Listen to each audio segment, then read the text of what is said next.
ஒரு லாரி வந்து பாத்தீங்கன்னா சரிகட்டு அது என்ன நடந்துச்சுன்னு தெரியல, குடிச்சிருந்தானா தூங்கிட்டானா என்னன்னு தெரியல, வேகமா ஆப்போசிட் சைட்ல இருந்து வந்து ஆர்பி சௌத்ரி சாருடைய ஸ்கார்பியோ கார்ல வந்து போயிருக்காரு. முன்னாடி தான் உட்கார்ந்துருக்காரு, பின்னாடி 2 ஊழியர்கள் இருந்திருக்காங்க. அடிச்ச வேகத்துல பாத்தீங்கன்னா கார், நீங்க அந்த வீடியோஸ்லாம் வந்திருக்கு, போட்டோஸ்லாம் வந்திருக்கு, அப்பளம் மாதிரி நொறுங்கிச்சு. அந்த ஸ்பாட்லயே வந்து ஆர்பி சௌத்ரி சார் வந்து இறந்துட்டாரு.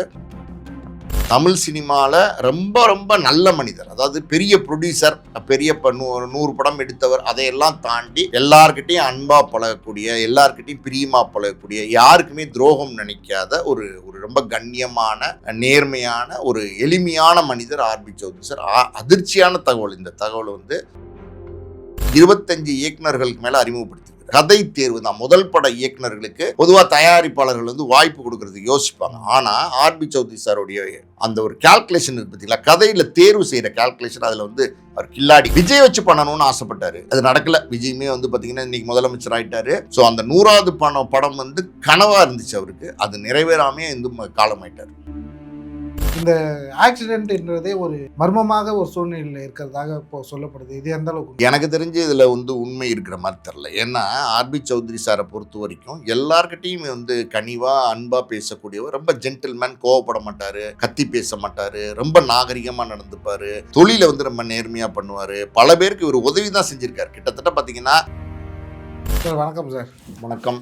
பிரபல தயாரிப்பாளர், பிரபல நடிகரின் தந்தையுமான ஆர்பி சௌத்ரி அவர்கள் மரணம் என்பது திரையுலகில் எல்லாருக்குமே என்னடா இது இப்படி ஆச்சு, இந்த மனுஷனுக்கு இப்படியான்ற மாதிரி செய்திகள் வந்துகிட்டு இருக்கு. நேற்று அவர் மரணம் என்பது செய்தி வெளியே வந்துருந்துச்சு. அதை பற்றிய தகவல் என்ன சார்? ஆக்சுவலி பார்த்தீங்கன்னா ஆர்பி சௌத்ரி சார் வந்து ஃபிட்னஸில் ரொம்ப இன்ட்ரெஸ்ட் எடுத்துப்பார். டி நகரில் நடேசன் பார்க் இருக்கு இல்லையா, அதில் வந்து காலையில் 6 மணிக்கு ஆர்பி சௌத்ரியோட ஒய்ஃபு 2 பேர் வந்து 1 ஹவர் வாக்கிங் பண்ணுவாங்க. அதுக்கப்புறம் வீட்டுக்கு போய் 8 மணிக்கு சாப்பிட்டாருன்னா 1 மணிக்கு லஞ்சு, 7 மணிக்கு டின்னர் முடிச்சுட்டு அதுக்கப்புறம் 9 மணிக்கெலாம் படுக்க போயிடுவார். அந்த மாதிரி ஒரு சிஸ்டமேட்டிக் ட்ரெட்மில்லேருந்து எல்லாமே பண்ணி உடம்பை நல்லா வச்சுப்பார்.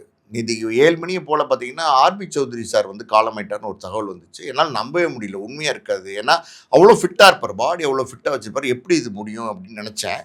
ஆனால் அதுக்கப்புறம் தான் பார்த்தீங்கன்னா அடுத்த 20 நிமிஷத்தில் காரு விபத்தில் வந்து மரணம் அடைஞ்சிட்டாருன்னு சொல்கிறாங்க. அதாவது ராஜஸ்தான் மாநிலம் தான் அவருடைய சொந்த ஊர் வந்து ஆர்பி சௌத்ரி சார். அங்கே வந்து பார்த்திங்கன்னா உதய்பூர், அவர் வந்து பிஸ்னஸ் வச்சுருக்கார், ஸ்டீல் ஃபேக்ட்ரிலாம் வச்சுருக்காரு. ஸோ வழக்கமாக பார்த்திங்கன்னா ஒரு மாதத்துக்கு ஒரு தடவை வந்து விமானத்தில் போய் அங்கே உதய்பூரில் அவருடைய ஸ்டீல் ஃபேக்ட்ரி பிஸ்னஸ்லாம் பார்த்துட்டு திரும்பி வருவார். அப்படி தான் ஸ்டீல் ஃபேக்ட்ரிக்கு போயிட்டு சாயந்தரம் ஒரு 4-4:30 மணிக்கு திரும்பி வரும்போது தான் இந்த விபத்து நடந்திருக்கு.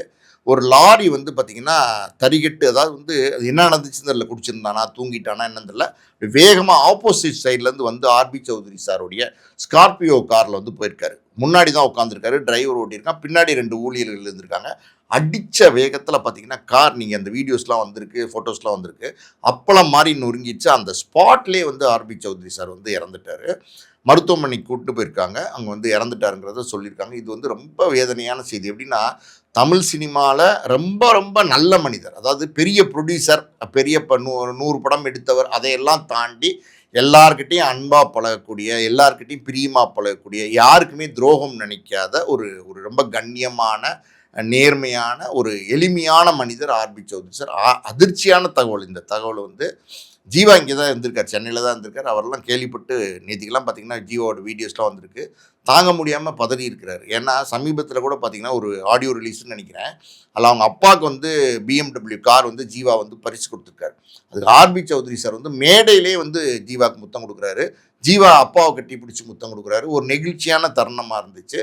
அந்த அளவுக்கு ஒரு நல்ல குடும்பம், அந்த இப்படி திடீர்னு பார்த்தீங்கன்னா விபத்தில் வந்து இறந்து போனதுங்கிறது ரொம்ப வேதனையான விஷயம். ஓகே சார், இதற்கு இடையில ஆர்பி சௌத்ரி அவர்கள் வந்து 99 படங்கள் இயக்கினதாகவும் நீங்கள் சொன்ன மாதிரி அந்த மேடையிலேயே கூட ஜீவா சொல்லியிருப்பார், ரியல் ஓஜி ப்ரொடியூசர்னா அது எங்கள் டேடி தான், 99 ஃபிலிம்ஸு, சூப்பர் குரூப் ஃபிலிம்ஸ்னு. அதேமாரி அவர் திரைத்துறைக்கு ஆற்றிய பங்குன்றது ரொம்ப பெருசாக இருந்திருக்கு. நீங்களும் ஒரு தயாரிப்பாளர், அவர் கூட நெருங்கிய பழகிய நினைவுகள் ஏதாச்சும் இருக்குங்களா? இல்லை, நமக்கு வந்து ஆர்பி சௌத்ரி சாரோடைய நெருங்கி பழகக்கூடிய சந்தர்ப்பங்கள் கிடையாது. அவர் ரொம்ப சீனியரு.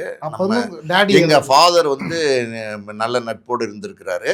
எப்படின்னா அவர் வந்து ஆர்பி சௌத்ரி சார் வந்து தமிழ் திரைப்பட தயாரிப்பாளர் சங்கத்தில் ஒரு தடவை வந்து துணைத் தலைவராக இருந்தார். அதுக்கப்புறம் எப்படி சொல்ல, ஃபிலிம் சேம்பர் ஆஃப் காமர்ஸ் இங்கெல்லாம் வருவார், அடிக்கடி வந்து ஆக்டிவிட்டீஸ்லாம் வருவார். ஸோ ஒரு தடவை பார்த்தீங்கன்னா அவர் துணைத் தலைவராக இருக்கும்போது ஒரு புகார் ஒன்று வருது. ஒருத்தர் வந்து ஒரு பிரபலமான தயாரிப்பாளர் ஒரு நடிகர் கார்த்திக் கிட்ட வந்து ஒரு அட்வான்ஸ் கொடுத்துருக்காரு 10 லட்சம். அதை வந்து படமும் நடிச்சு கொடுக்கல, அந்த பணமும் திருப்பி கொடுக்கலன்னு வந்து ஆர்பி சௌத்ரிகிட்ட வந்து புகார் கொடுத்துருக்காரு. அப்போ ஆர்பி சௌத்ரி கேட்டிருக்காரு அந்த ப்ரொடியூசர்கிட்ட, நீங்கள் போய் கார்த்திக் வீட்டுக்கு போய் பணம் கொடுத்தீங்களா, கார்த்திக் உங்கள் வீட்டுக்கு வந்து பணம் கொடுத்தாரா அப்படின்னு வாங்கினாரா அப்படின்னு கேட்டிருக்காரு. நான் தான் சார் போய் கொடுத்தேன் அப்படின்னா, அப்போ நீங்கள் தான் வந்து கார்த்திக் பின்னாடி அலைஞ்சு அந்த பணத்தை வாங்கணும். நானே வந்து ஏகப்பட்ட பேட்டை வந்து பணத்தை கொடுத்துட்டு அட்வான்ஸ் கொடுத்துட்டு திருப்பி வாங்க முடியல. சினிமாவில் இதெல்லாம் நடக்கிற விஷயமா, வேற ஏதாவது வேலையை பாருங்க, அடுத்த படத்தை பாருங்க அப்படின்னு சொல்லி அனுப்பிச்சிருக்காரு. இது எப்படின்னா, இதெல்லாம் வந்து எப்படின்னா ரியாலிட்டி. 99 படங்கள் தயாரிச்சிருக்காரு. ஆனால் அந்த ரியாலிட்டியை வந்து தெரிஞ்சு வச்சிருக்காரு.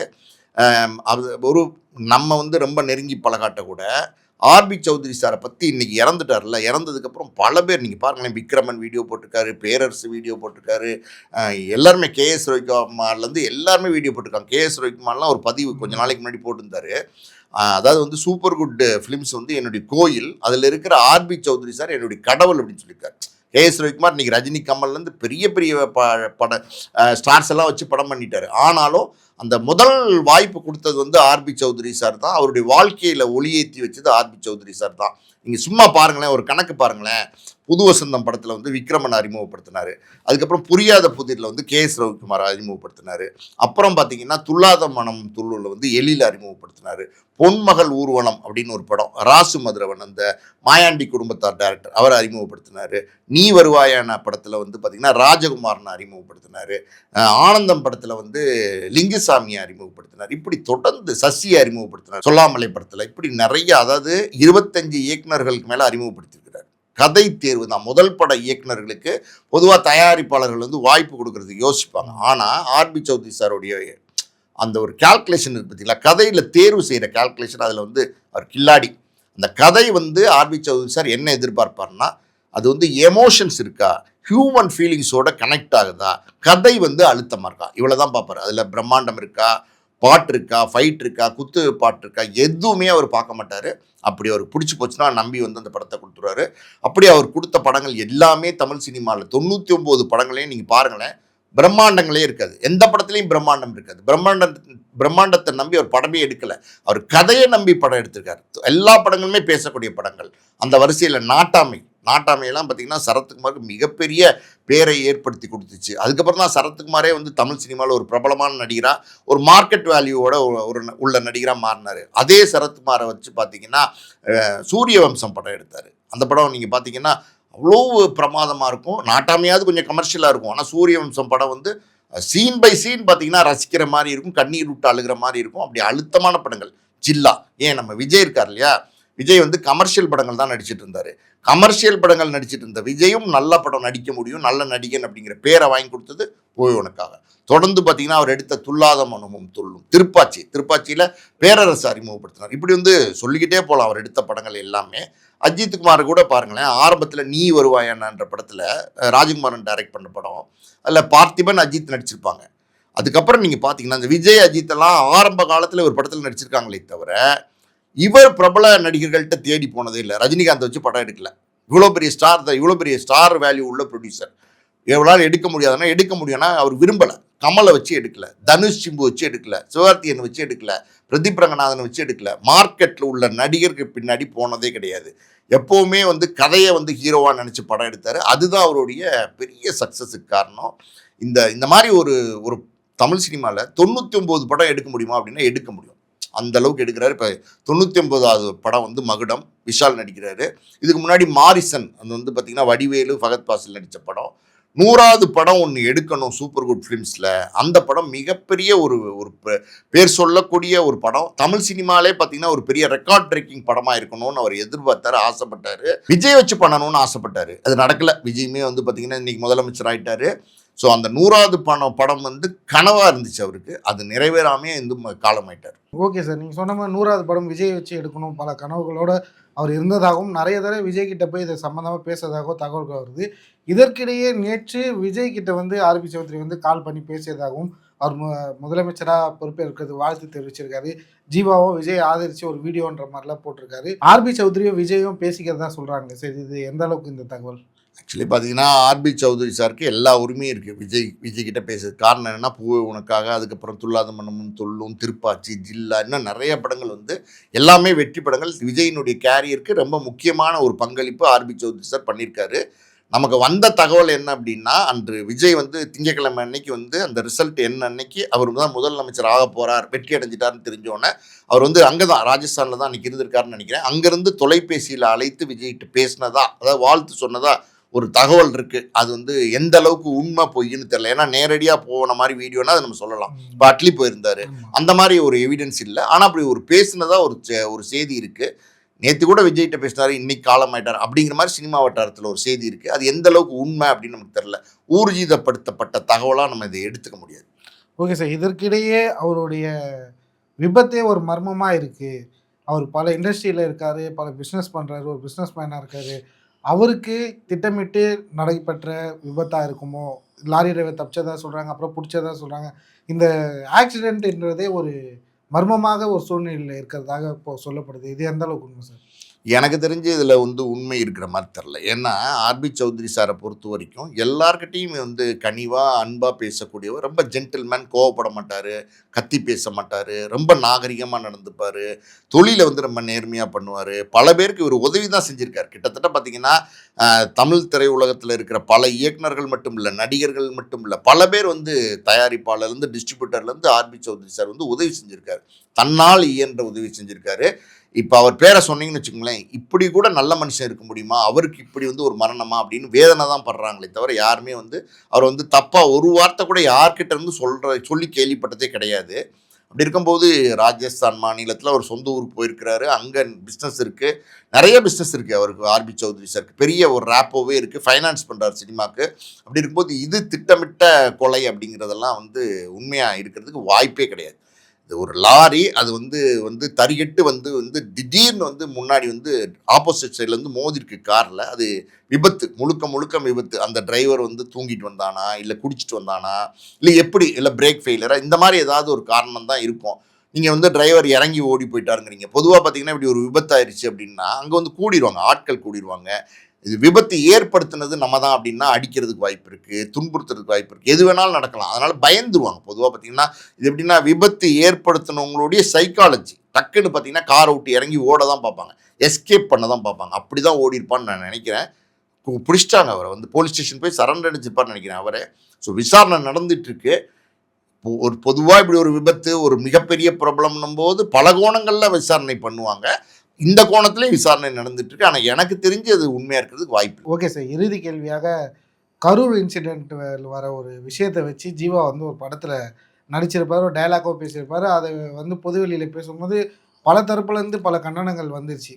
ஆனா இப்ப ஜீவா வீட்ல ஒரு இறப்புன்னும்போது பல பேர் சொல்றாங்க, "நீங்க கண்டிஷன்ஸ் ஃபாலோ பண்றீங்களா?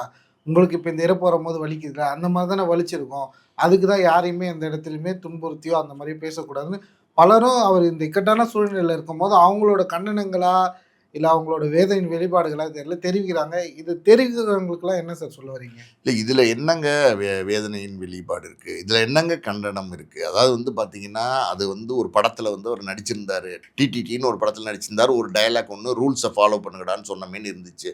அத புடிச்சுக்கிட்டு வந்து இப்படி ஒரு சூழ்நிலையில வந்து நீங்க ட்ரால் பண்றது எந்த விதத்தில் நியாயம் இருக்கும்? அதாவது ஒரு குடும்பம், குடும்பத்தினுடைய தலைவர். அது தகப்பன், அந்த தகப்பனை இழந்து வந்து அவரு நடிகர் இருக்கிறார் ஜீவா. அவர் நடிகரா இருந்தாலும், என்னவா இருந்தாலும் சரி, அந்த தகப்பனுக்கு மகன் தானே. தகப்பன் இறந்து போய் அந்த பாடி வந்து விமானத்தில வருது. நல்லா இருந்த தகப்பன் 100 படங்களுக்கு மேல தயாரிச்சு, தமிழ் சினிமால ஆளுமையா இருக்கக்கூடிய அப்பா அப்படின்னும்போது, யாரா இருந்தாலும் வந்து அந்த துக்கம், அந்த தொண்டைய அடைக்கும். அந்த மாரி அந்த குடும்பம் வந்து வேதனையில இருக்கும். இப்பல்லாம் பார்த்தீங்கன்னா, சோசியல் மீடியா வந்ததுக்கப்புறம், என்ன வேணாலும் பேசலாம். எந்த எந்த காலகட்டத்திலயும் பேசலாம் அப்படின்லாம் சொல்றாங்க. அது தப்பு. அதாவது டிடிடி படம் வந்தப்பயே பார்த்தீங்கன்னா, இந்த விமர்சனம்லாம் வந்துச்சு. அது சரி. அந்த நேரத்தில அது ஒரு படம். அந்த படத்த பார்த்துட்டு விமர்சனம் பண்றது, ட்ரால் பண்றது, கிண்டல் பண்றது, நையாண்டி பண்றதெல்லாம் அது அது ஓகே. அது அந்த காலகட்டத்துக்கு சரி. இப்ப வேதனையில அவரு அந்த காலகட்டத்தில கரூர் இன்சிடென்ட்ட வச்சு அதுவும் ஒரு வேதனையான சூழ்நிலை. ஒரு அமைச்சரு, ஒரு சின்ன பிள்ளைங்க இறந்திருக்கு. ஒரு அமைச்சர்ன்னு பார்க்காம தமிழ்நாடு கல்வித்துறை அமைச்சராக போய் ஸ்பாட்டுக்கு போறாரு. அவரு அந்த வேதனைய வெளிப்படுத்துறத ஒரு படத்துல ஒரு முன்னணி நடிகராக இருந்து, அந்த மாரி அவர் நடிச்சது தவறு. அதுக்கு வந்து பல கண்டனங்கள் வந்துச்சு. எல்லாம் ஓகே தான். ஆனா இன்னைக்கு அவருக்கு வரும்போது வலிக்குதுல்ல. அது வழி கரெக்டா தப்பான்னு கேக்குறாங்க சார். அதுக்கு என்ன கரெக்ட். பதில்? நீங்க சொல்றது கரெக்ட். 100% நீங்க சொல்றது கரெக்ட். அது வந்து விமர்சனம் பண்ற மாதிரி ஒரு காட்சியை வச்சிருந்தாரு. அது நம்மளுமே வந்து கண்டிக்க தான் செய்றோம். அப்படி ஒரு காட்சி வந்து தவறான காட்சி தான் நம்ம சொல்றோம். தெரிஞ்சோ தெரியாமலோ அந்த படத்துல வந்து காட்சியா மாறிடுச்சு. அது அந்த நேரத்துல வந்த விமர்சனங்கள் அது ஓகே. இப்போ வந்து ஒரு துக்கத்துல இருக்காங்க சார். உண்மையாலுமே இந்த குடும்பமே நிலகுலைஞ்சு போயிருப்பாங்க. அந்த வேதனை அதெல்லாம் சொல்லி மாளாது. எப்படின்னா ஒரு ஒரு குடும்பத்துல ஒரு இழப்புன்னும்போது அது ரொம்ப வேதனையை கொடுக்கும்.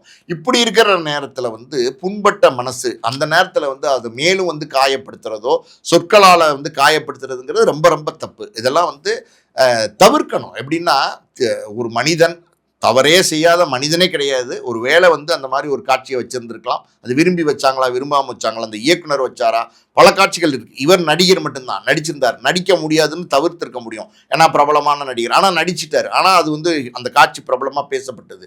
இன்னைக்கு பேசக்கூடாதுன்னு தான் நம்மளுடைய வாதமா இருக்கு. இன்னைக்கு அவர் மேல இந்த விமர்சனங்கள், இந்த மாதிரியான விமர்சனங்கள் தேவையற்றது. அது தவறு. ஒருத்தருடைய துக்கத்தையும், ஒருத்தருடைய கவலையும், மனவேதனையும் நம்ம புரிஞ்சு நடந்துக்கணும். சோசியல் மீடியால இன்னைக்கு வந்து பாத்தீங்கன்னா கமெண்ட் போடுறவங்க பேர்ல என்னென்னமோ பேச ஆரம்பிச்சிட்டாங்க. எல்லா காலகட்டத்திலையும் எல்லாரையும் வந்து திட்ட ஆரம்பிச்சிட்டாங்க. பாரதி ராஜா சார் உடல்நிலை கவலைக்கிடமா இருக்காரு, ஒரு மாதிரி முடியாம இருக்காருன்னு வீடியோஸ் வந்தா அதையும் வந்து பாத்தீங்கன்னா நெகட்டிவா வந்து போடுறாங்க. நீங்க எவ்வளவுதான் நல்லவனா வந்து நீங்க இன்னைக்கு ஒரு பேட்டி எடுத்து போட்டீங்கன்னா கூட அவரை பற்றியும் பல விமர்சனங்கள் வந்து போடத்தான் செய்றாங்க. இது இன்னைக்கு சோசியல் மீடியா வந்ததுக்கு அப்புறம் இந்த மனநிலை வந்து இப்படி ஆயிருச்சு. ஸோ இது தவறு. இது தவிர்க்கணும். பல்வேறு தகவலை பகிர்ந்தமைக்கு ரொம்ப நன்றி சார். நன்றி.